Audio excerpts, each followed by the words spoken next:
Welcome to Instigators of Change, a Coastal Ventures podcast where we take a look at innovative ideas, the people who come up with them, and those who invest in them.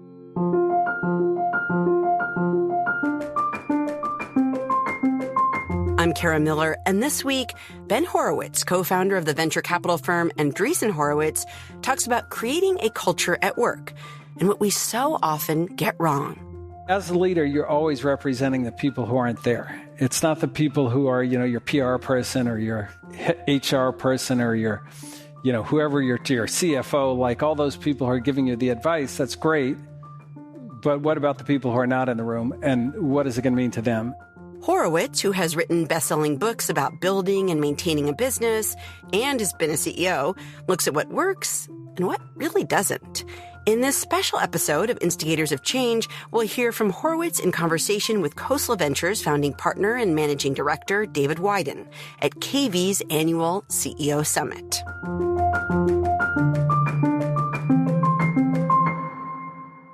Some people have personal style icons, and Ben Horowitz does too when it comes to leadership style. He was forever changed by Bill Campbell, the former CEO of Intuit and director of the board at Apple, who you're going to hear more about in a few minutes, and by Andy Grove, who spent 20 legendary years as president and then CEO of Intel. Horowitz says, it's crucial to remember that Grove did a lot more than talk a big game. I think people get culture confused with values on the wall, integrity. We have each other's backs, all this kind of stuff that people put on the wall and then don't do. So when you think about culture, and I thought, Bushido had kind of the best definition, which is culture is not a set of beliefs, it's a set of actions. And Andy was really, really good on that front. So if you think about it, the reason it doesn't work to put in your annual review or put values on the wall and so forth is because culture is the little things. Like somebody calls you, a colleague, do you call them back in 5 minutes, in an hour, the next day, or do you just drop them on the floor and never call them back at all? That's culture, and that drives a lot of things. If you, do you show up on time for meetings or 5 minutes late or 10 minutes late? Is everybody late? These are the cultural things that actually end up driving what it really feels like to work there and what it's like to do business with you. And Andy really understood that at an amazing level. So he did things that seemed absurd when you hear about him. Like he would get to work at 8 a.m. and then see who was there. And if they weren't there, he would write them up and then he would check their desk to see if it was clean. And it was really important that you had a clean desk. And you're like, well, why do you care if somebody has a clean desk? Well, it's Intel. So Intel was about precision. The cost of a miss on a tape out is extraordinary. So when you're about precision, how do you get that into the culture? Well, it starts with when I go to work, I need my desk to be clean because Andy cares about everything being right. And so little things like that he would do to set the whole tone. I give you my favorite story from Andy. After he had retired and he was at the Grove Foundation, I went to go see him. And, he had Parkinson's at that time. So he's still very sharp, but his speech was slurred and whatnot. It's a little office, the Grove Foundation, very, kind of, as you would expect from Andy Grove, kind of, low key. And he had one picture on the wall. And it was this framed award that he got, the Santa Clara Manufacturing Facility Leadership Award to Andy Grove. Right. And I go, Andy, of all the, he was Time Magazine Man of the Year. He's one of the greatest CEOs, maybe the greatest CEO in the history of Silicon Valley. He's got this Santa Clara Manufacturing Facility Award for leadership. I was like, why do you have that on the wall? Why'd they give you the award? You're the CEO. Why are they giving the CEO the manufacturing facility award? And he says, well, Ben, he said, they were ranked the lowest in maintenance in all of Intel. They had the worst facility, under spec, terrible. So I go over there, to talk to them about it. And they just start hitting me with all this bullshit about how they don't have the right resources and how this was unfair and da-da-da-da-da-da. And so I reach under my chair and I pull out a roll of toilet paper and I put it on the desk and I said, when you're done cleaning up your bullshit, tell me when you're going to be up to spec. And he said within 3 months, it was the highest rated facility at Intel. And that to me is Andy. Like the biggest thing he did culturally was like, don't bullshit me. I escaped the communists and the Nazis. Like, I didn't come here for you to waste my time with a bunch of stories about what's what and, excuses and this and that. Like, let's just get to the real thing. Tell me when it's going to be ready. And that's how he was on everything. And yeah, what a great person. I wish, I miss that guy. He was amazing. Well, let's go from him to another, I'm not sure what word to say, dominant figure, still scares the hell out of me, Bill Campbell, and talk about what are some things that you've taken away from Bill about building culture that are useful to share with people here, and include in your answer the EDS announcement story. Yeah, so Bill was like a very different guy than Andy Grove. So like when I look at Andy Grove as a CEO, I go, I don't know that I did anything better than him. Like he was so good at all aspects of that job, just incredible. Bill wasn't like that in that, like there was things he was good at, things he wasn't that good at. But the thing that he was great at, he was better than anybody that I've ever met, which is he could, like when you met him, he would get a read on you within like 3 minutes. And then he would remember like you, your wife's name, your kids, like where you grew up, all that stuff, like forever. So I go all around. I still run into people who knew Bill Campbell, and they're all like, Bill's the greatest guy in the world. Like everybody loved that guy because he was so good at the people skills. The only person I ever ran into who had that like him was Oprah. Like that's how good he was. He was Oprah level at really understanding people. And the thing that it translated into from a management standpoint was one of the hardest things to do and it's one of the most important things culturally is when you're talking to somebody, realize you're not talking to that person. You're talking to everybody in the company. You have to represent the people who are not in the room. And Bill was really, really good at that. So for example, like if I'm talking to David and he goes, hey, Ben, can I get a raise? Like I've been working really hard and so forth. I can't just go, yes, I like David, I'm going to give him a raise, because I have to think about all the people who aren't there and what they think of him and what they think of, and why aren't they getting a raise? Because they didn't ask, like all that kind of thing comes into play. And on every decision and every conversation you have as a leader, you have to think about like, okay, how's it going to read? And so the thing that David had referred to is, when I was running Loud Cloud, we did this big deal to kind of get out of what would have been a business that took us bankrupt by selling the services component to EDS and then kind of becoming a software company. And it was a big kind of escape death deal. And we were going to announce it, and we're going to announce it in New York. And I was talking to Bill on the phone saying, like we just did this big deal and like it's really exciting, I'm going to announce it. And he goes, and you're going to, but like you're selling a lot of the employees to EDS and you're like laying a bunch of people off. I was like, yeah, I got to do that the next day. And he goes, no. He's like, you can't go to New York. And I was like, well, what do you mean? He said, like, all anybody in the company is going to want to know is where they stand as soon as that news comes out. You can't wait a minute. You have to tell them like simultaneous with the announcement. And I was like, oh, of course. As soon as he said it, I knew it was right.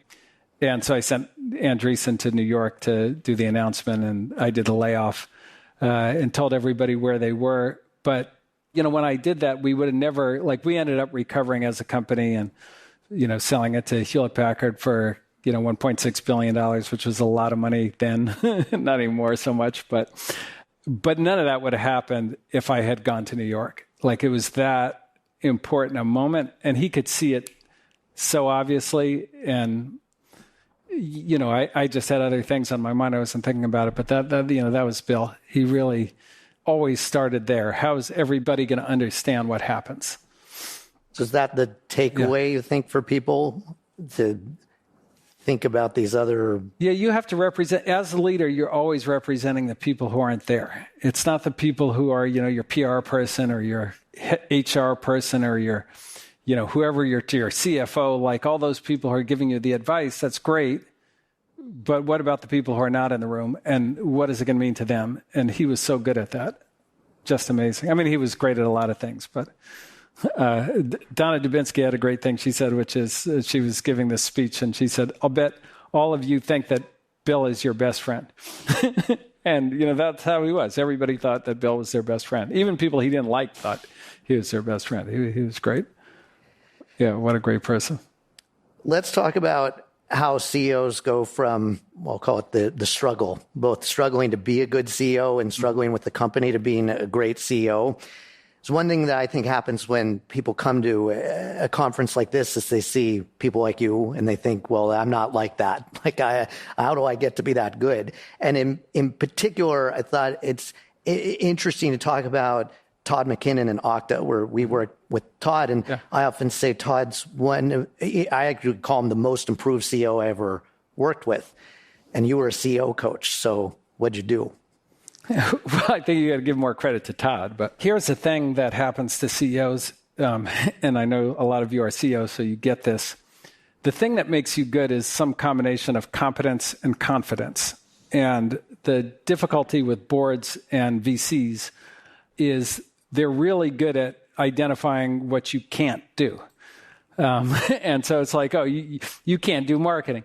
You don't really know finance or whatever it does. And the problem with that is if you can't do it, like just hearing that you can't do it is all it does is mess up your confidence and your kind of flow. And so that's not always like that helpful. And so with Todd, he was really good at some things and just like a zero on other things. But the phrase I always keep in mind when I'm working with somebody like that is coach them on what they can do, which is from Al Davis, the old Raiders owner. And that's like really the case, I think, with CEOs. So Todd got himself into trouble, if you recall, because they had the wrong go-to-market. Okta had this kind of bottoms-up go-to-market, but at the time, for a security product, it was only actually interesting, one, to larger companies, and, because little companies don't care that much about security. They have nothing to lose. And then the other thing is that it only kind of worked if everybody was on Okta. So they had to sell the whole company at once. So you needed a different sales motion. And he just didn't know anything about go-to-market. He had been like a VP of engineering at Salesforce. But he didn't have enough time to learn it. And so, there was kind of a couple of things that, that were screwed up. And I just said, look, Todd, we don't even have time for you to learn this. So I just need you to trust me on it. And we'll work together and let me help you. And the guy he wanted to hire to run the new go-to-market was the wrong guy, and I knew, but he didn't know how to hire a sales guy, but I knew he didn't know how to do that. So I said, look, Todd, you don't know how to do this. We're going to lose the company if you get the wrong guy. I've got this other guy who was Adam Aarons, who ended up being the head of sales, who I know his whole lineage. I know all his managers, his whole career. He can absolutely do this. Let's bring him in. He's 100% he's going to work. And to Todd's credit, he said, okay. But then, in managing Adam, he learned so much about sales that when they made the next change to Charles Race, he made, one of the best hires that I've ever seen on something like that. So it was just Todd, you're great at running the company. You're great on the leadership side. You just don't know how to do this. So let me just help you do that. And then once he got that, then he got his confidence together and then he just got better at everything.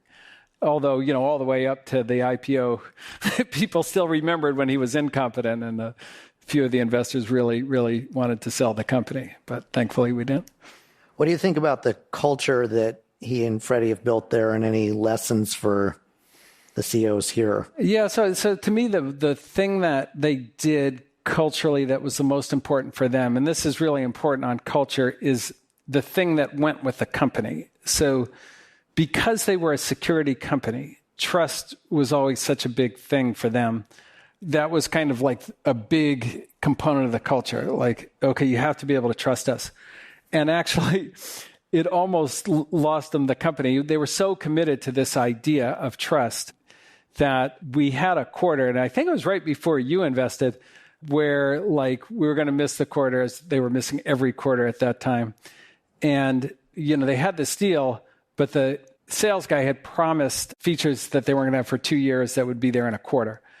And so they had to decide whether to tell the truth or just like take the order, get the round done, and keep it moving. But Todd was like, no, it's so important that like if there's a story where I okay a lie, like I'll never get that out of the company.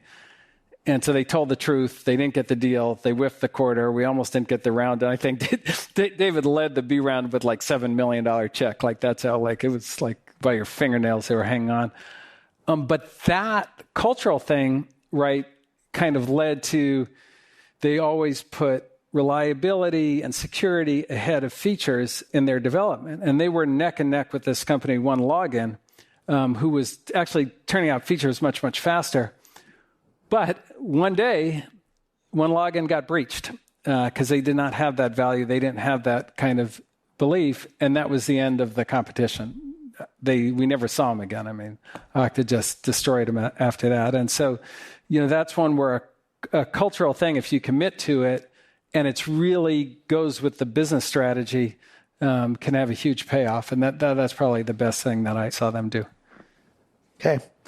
So changing gears, a topic that both of us care about is, well, what I call diversity, but I've listened to you explain this as that's the wrong way to think about it. And it's better to think about it as talent discovery well, talent. Yeah. So look, this will be just like warning, not what you've heard before on it if you haven't read my book. So look, I think diversity is like a misdiagnosed problem because it's diagnosed as like racism and sexism, and that's why things aren't diverse. And that's not really what's going on diversity for the most part. What's going on is profiling. How do you hire somebody? Well, I know what I'm good at. I value it highly, and I can test for it in an interview, so I'm going to hire me. That's generally how it works. And if you look at any organization, if you've got a group that's run by a Chinese person, there will be a lot of Chinese people there. If you have a group run by a woman, there'll be a lot of women there. It's just like that's the way it goes. You can look at almost any organization, and it works out this way. And I was trying to diagnose this actually at Andreessen Horowitz when we first started out because we had marketing. It was run by Margaret Wenmakers. Everybody worked there was a woman. Research was run by Frank Chen. Everybody who worked for him was Asian. Like the whole thing was playing out that way. And I said, okay, I have to understand this better. And so I sat down with Margaret. I said, Margaret, what's in your profile where no men can get the job? And she looked at me and she said, helpfulness. And I was like, okay, I don't know that many helpful men. So she kind of got me on that. But the really interesting thing about that was like we're a venture capital firm. Like we're in the services business. Like in what world is helpfulness not like a good criteria for us? Like every job should have that in their criteria, right? Like being able to anticipate somebody's need before they know what they even need and like get to it. Like how is that not a competitive advantage? Well, I went through every profile we had. She was the only one who had helpfulness in there. And I had never interviewed anybody on that. I didn't even know how to interview anybody on that. So I was basically talent blind. I couldn't see it. Like it was there, but I couldn't see it. And so, that's what like really got me to realize, okay, you have to change your whole processes. You have to be able to understand talent that you don't have and be able to network to people you don't know. If you're going to solve diversity, you have to be able to see the talent. That's where it starts. And it gets very dangerous if you try and not see the talent and just see the gender or color. And I'll give you a great story on that. So Steve Stout, who spoke here a few years ago, I think, and is an entrepreneur in our portfolio, a very good friend of mine, called me up one day and he says, Ben, I used to be president of Sony Urban Music. And I, of course, already knew that because I'd known him for years, but he was setting me up for a story. And I said, yes, Steve, I know that. He said, yeah, but it wasn't urban music. It was black music, but they made me call it urban music because calling it black music would have been racist. And I said, well, that's kind of silly. He said, no, that wasn't the dumb part. The dumb part was because we called it urban music, I wasn't allowed to market in rural areas.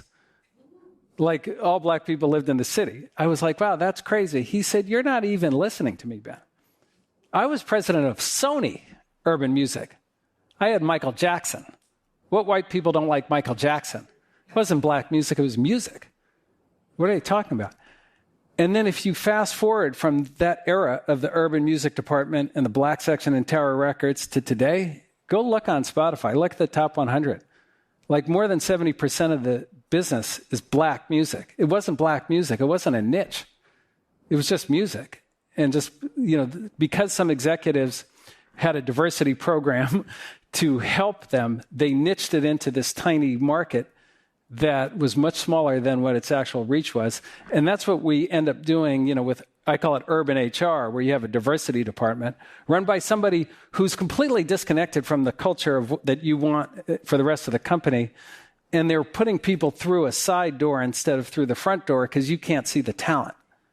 And so you've got to develop the ability to see talent that you don't have. And we have a whole big process for this at the firm. But I give you one last example on this because it's so important. So we had this position, years ago, which I kind of stole from Michael Ovitz because he used to do this thing when he was at CAA where he'd call up an actress who was at William Morris and he would say, hey, I've got a part for you. And she's like, well, you're not even my agent. Why are you getting me a part? Because your agent sucks and I'm going to, I think you'd be great for this role. And, that way everybody would like CAA better. So I was like, well, I'm going to do that in venture capital. So we had this role, the mini Michael Ovitz. And we're hiring for it. And the hiring manager was an investment banker. And so I see 15, investment banker candidates. And so I call him up. I'm like, yo, what's the criteria for this job? And he says, well, they have to be really detail-oriented, hardworking, great at follow-up, going through all the investment banker characteristics. I was like, that's all fine. But isn't the actual criteria for this job that you can get people to like you when there's no business reason to do so? And he goes, well, yeah. And I said, well, who likes investment bankers? And he says, well, what should I do? I said, well, let's start with the right criteria. And I said, well, what talent pool do you know?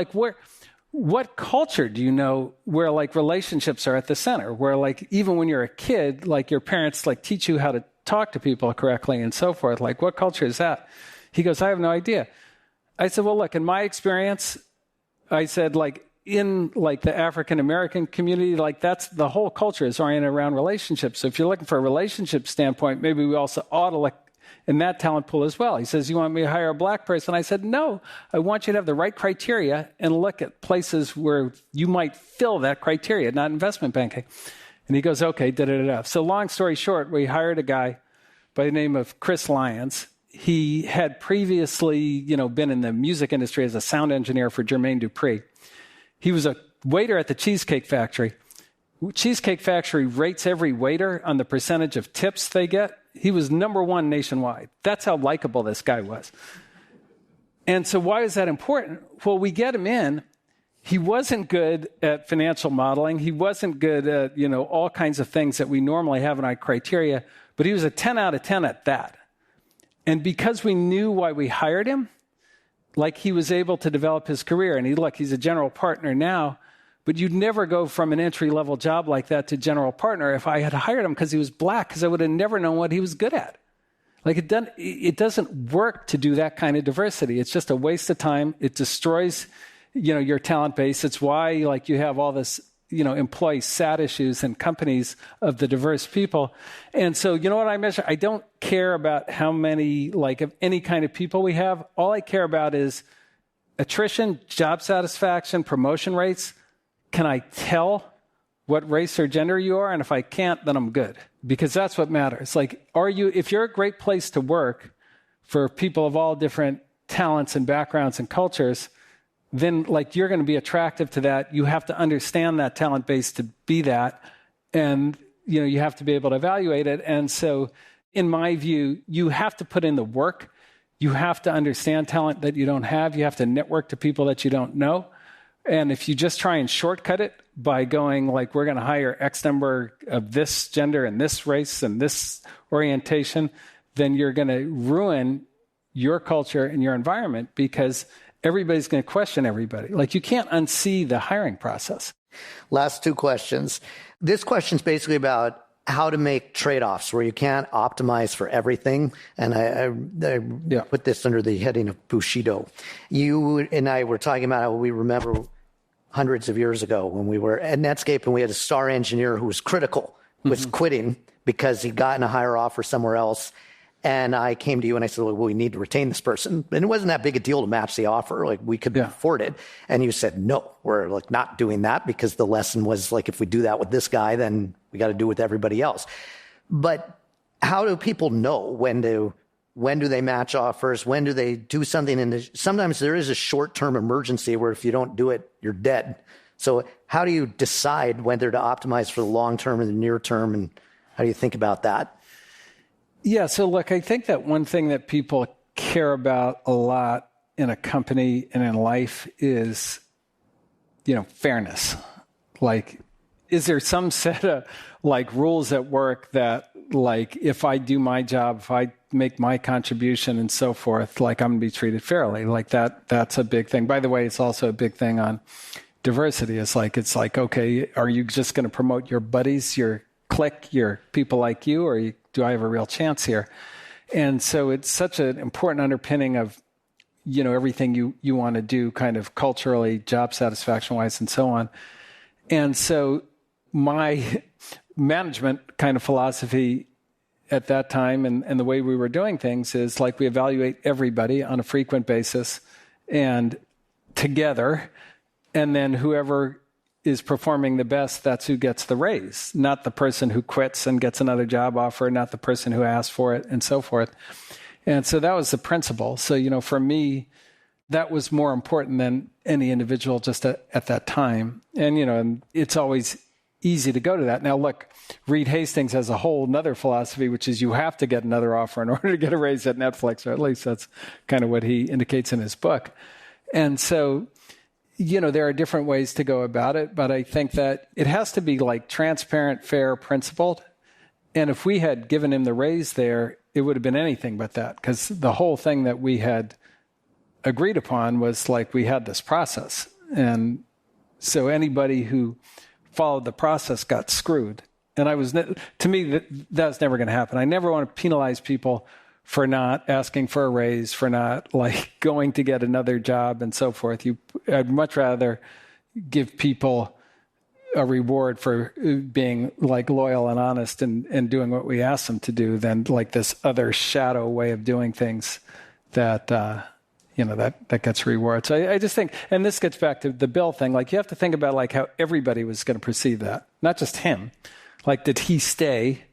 It's like, well, what is that going to mean for everybody who works here? Okay. Last question. When Opsware was acquired by HP, you made a comment about what it was like to work at HP, that it was like nobody cared. It wasn't their company.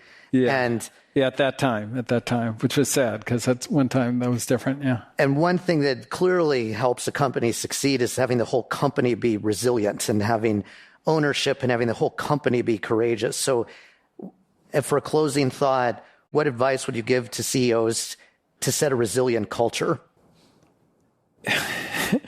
A resilient culture. Look, I mean, I think that there's a thing that you're getting at that's important, which is at this point, and most of you are probably at this stage in your company where it feels like for everybody who works there, like they'd only work there if they felt like it was their company. It's a startup, like we're all in this together. This is my company. Whatever I contribute is going to matter because this is something that I built.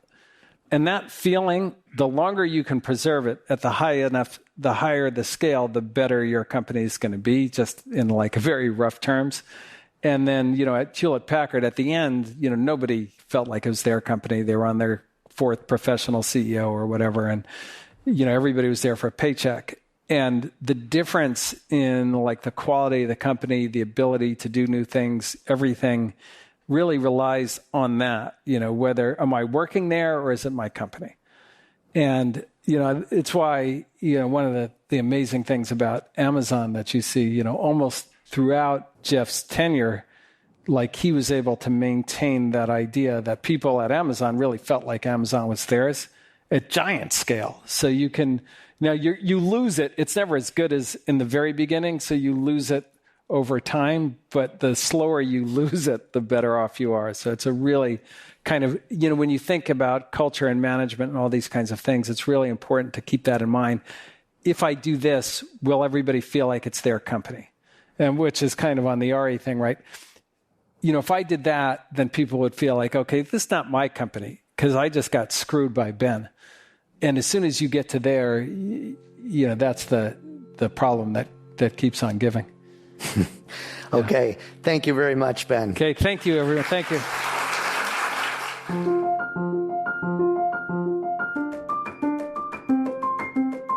I hope you enjoyed this special episode of Instigators of Change featuring Coastal Ventures founding partner David Wyden and Andreessen Horowitz co-founder Ben Horowitz.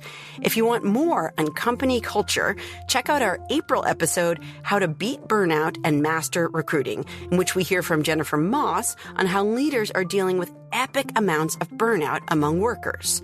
And we hear from Kelly Kennard, who places executives at startups, about the fierce war for talent.